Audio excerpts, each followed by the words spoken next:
ఆ తండ్రి కడుపున పుట్టడమే ఆ పిల్లలు చేసిన పాపమా? అభం శుభం తెలియని చిన్నారులను చంపేంత క్రూరత్వం ఆ తండ్రికి ఎలా వచ్చింది?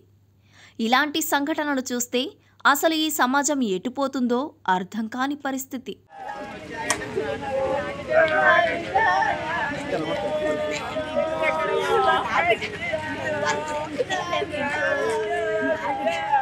కరీంనగర్ జిల్లా వావిలాలపల్లిలో దారుణ సంఘటన చోటు చేసుకుంది. మానసిక అంగవైకల్యంతో బాధపడుతున్న కొడుకు కూతుర్ను గొంతు నులిమి చంపేందుకు వాళ్ల తండ్రి ప్రయత్నించాడు.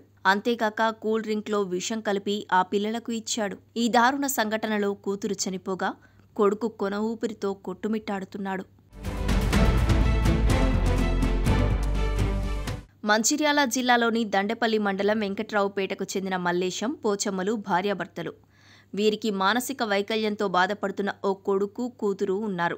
శనివారం సాయంత్రం భార్య పోచమ్మ ఏదో పని నిమిత్తం బయటకు వెళ్లినప్పుడు భర్త మల్లేశం మానసిక అంగవైకల్యంతో బాధపడుతున్న కొడుకు కూతురుకు మజా బాటిల్లో విషం కలిపి చంపే ప్రయత్నం చేశాడు. తర్వాత గొంతు నులిమి చంపేందుకు ప్రయత్నించాడు. ఇద్దరూ అపస్మారక స్థితిలోకి వెళ్లిన తర్వాత మల్లేశం ఇంటి నుంచి పారిపోయాడు.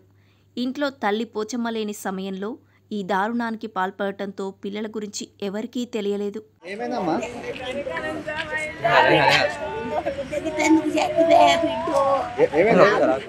పాపం పని మీద బయటకు వెళ్లిన తల్లి ఇంటికి వచ్చేసరికి అపస్మారక స్థితిలో ఉన్న పిల్లలిద్దరినీ గమనించింది.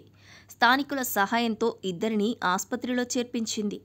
అయితే చికిత్స పొందుతూ కూతురు మృతి చెందగా కొడుకు ఆశ్రిత్ పరిస్థితి విషమంగా ఉంది. వీళ్ళిద్దరూ మానసిక అంగవైకల్యంతో బాధపడుతున్నారు. దీని కారణంగానే తండ్రి ఈ ఘాతుకానికి పాల్పడి ఉండవచ్చని అనుమానిస్తున్నారు. ఇద్దరు పిల్లలు అంగవైకల్యంతో బాధపడుతుండటం, అలాగే వీరిని పోషించడం ఇబ్బందిగా మారడంతో హత్య చేసినట్లు స్థానికులు చెబుతున్నారు. పోలీసులు కేసు నమోదు చేసి దర్యాప్తు చేస్తున్నారు. ప్రస్తుతం పరారీలో ఉన్న నిందితుడు మల్లేశం కోసం గాలిస్తున్నారు.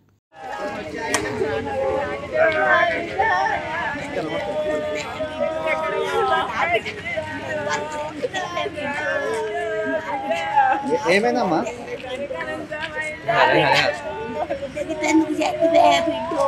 ఏమైందా?